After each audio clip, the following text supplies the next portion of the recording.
Good morning. চলে এসেছি হাজব্যান্ডের টিফিন প্যাক করে দিতে।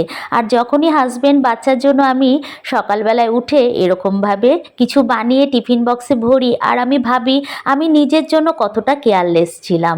আমি যে বাড়িতে থাকতাম সেখান থেকে আমার কলেজের গেট দেখা যেত। আমি সকালবেলায় উঠে 1 কাপ চা, সেটাও কাকিমার দেওয়া, তার সাথে বিস্কিট মুড়ি খেয়ে হাঁটতে হাঁটতে কলেজে চলে যেতাম। কলেজ ক্যান্টিনে শঙ্কুদার হাতে তড়কার রুটি খেতাম আর গরম গরম চা কফি। কোনো দিনও নিজের জন্য আমি টিফিন বানিয়ে নিয়ে যাইনি। রান্না বলতে সন্ধ্যাবেলায় করতাম নিজের জন্য সেদ্ধ ভাত। অথচ দেখো সংসারে এসে কত সুন্দরভাবে বাচ্চা বরের কথা ভেবে সকালে উঠে রান্না করে ওদের জন্য টিফিন বক্স প্যাক করে দিই।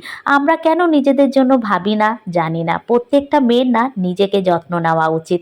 এখন ও বেরিয়ে যাবে অফিস, আমি বসে পড়বো আমার মি টাইম 1 কাপ চা নিয়ে।